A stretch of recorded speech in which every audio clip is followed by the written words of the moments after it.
Evening, everyone. This is Movie Reviews for Life, and I thought I would start reviews on my Batman collection.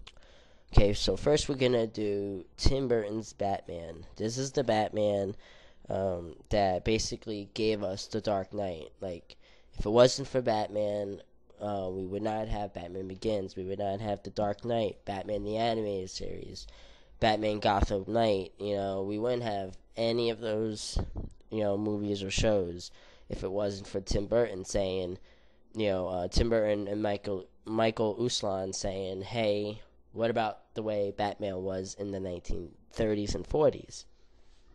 All right, and you know what? I still love this film. I've read the comic books from the 1930s and 40s. I love them to death. Okay, they're very, very well written. Storylines are pretty good, and Batman, is a dark character. I mean, he really is. And he eased up a little bit when Robin first appeared, but but he was still pretty dark. And growing up, obviously, I'm an 80s kid, 80s and 90s kid. And growing up, you got the Pam Wow Zap Batman from the 1960s as a big influence on what you thought Batman was. And it wasn't until Tim Burton and Michael Uslan brought out this Batman that we actually knew that he was dark, grim. I just love this film to death. I don't care the mistakes that they make, making Joker be the one who killed Bruce's parents, and the Prince music. To me, that makes it unique. All right, the Prince music to me is the Joker's personality, and he pulls it off. I mean, the music is actually pretty fun to listen to sometimes. I'm not the biggest Prince fan, but he's kind of hokey, just like the Joker is. Jack Nicholson's Joker is superb.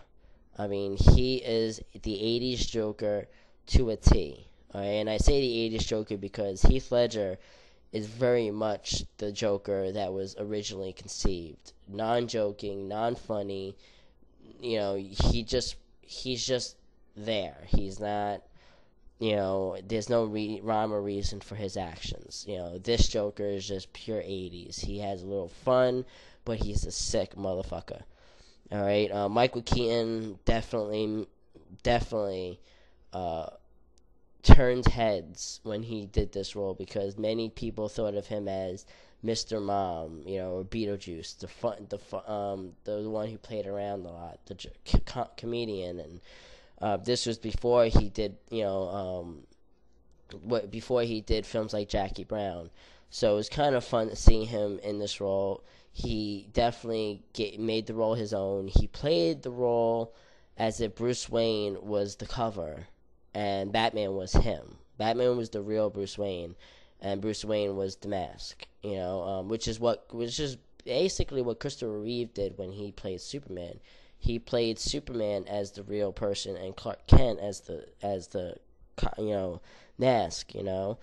Then of course we get Kim Basinger, probably not that much fun of a character. I mean, it's kind of a subplot that you don't really get too much into. You can care less about. I mean, it didn't hurt the film. It didn't make the film any better. It's just there. I mean, it added.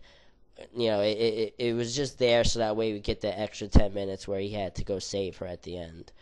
Then we get Jack Palance as Grissom, the one the one who sets Jack Nicholson up to end up having his first confrontation with Batman. We get Pat Hingle, who plays Commissioner Gordan and would do so for the next 3 films. Then Michael Gough plays Alfred Pennyworth. He does a marvelous job, and he continued to do that even through the Schumacher films. Robert Wuhl plays Alexander Knox, and same thing as Kim Basinger. He's not a necessary character. He really isn't. He's just a foil for Bruce Wayne against Vicki, like a triangle thing. Like, I don't know what the point was, but I mean, it's there. Billy D. Williams comes in as Harvey Dent, the pre-scarred Harvey Dent. All right, the one who wants to fight evil, any way he can, just like Aaron Eckhart's version of Harvey Dent, are very similar.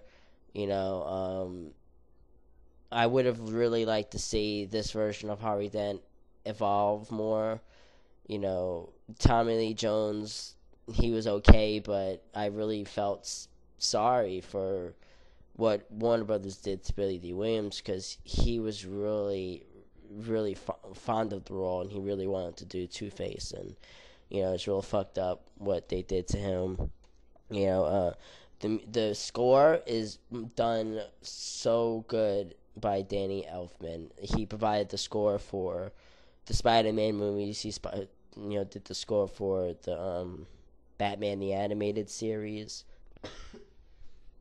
And he just did a wonderful job really capturing the essence of Batman, the characters and everything else. And the film is gritty, it's dirty, it makes you feel like, very gothic in a way, like very depressing, and Tim Burton has a very good vision.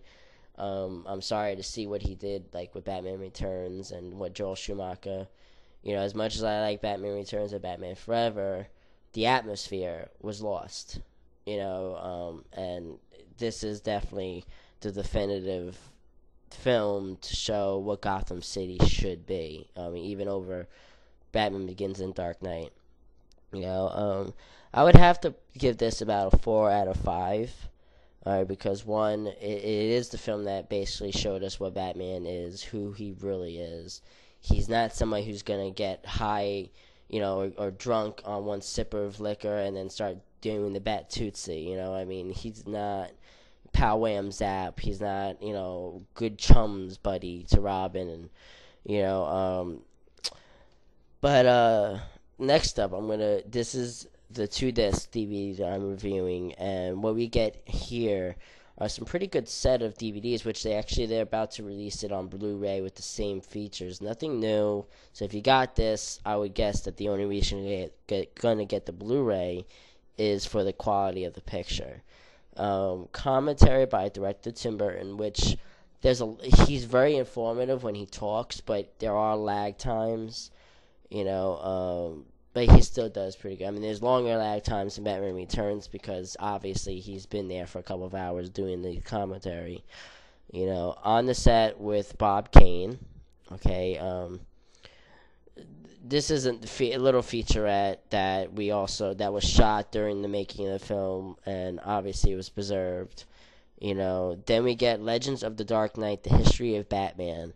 Okay, and just like many of the comic book related films of today, you get a nice look at Batman's inception, the inspiration, and everything else, and very good. I believe it goes a little over an hour.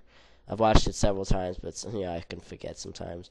Shadows of the Bat, the cinematic saga of the Dark Knight, parts 1 to 3. Now, this goes over about an hour and a half, and it was done really well. In order to see 4, 5, and 6, you would have to get, the whole box set or get them individually, but the individual chapters are called The Road to Gotham City, The Gathering Storm, and The Legend Reborn. And it basically shows you the process that they had to go through in order to get Batman made, because it's been a film that has been tried to be made since the 70s, and they finally were able to get it in 1988. They were finally able to start making it. Then you got the Beyond Batman documentary gallery, which I'm not too big on. I've only watched them once, but they're technical documentaries. Visualizing Gotham, the production design of Gotham, building the Batmobile, those wonderful toys, the props and gadgets of Batman, designing the Batsuit, from Jack to the Joker, Nocturnal Overtures, the music of Batman. Alright, then you got 3 music videos: Bat Dance, Scandalous, and my favorite song, probably all these, is Party Man.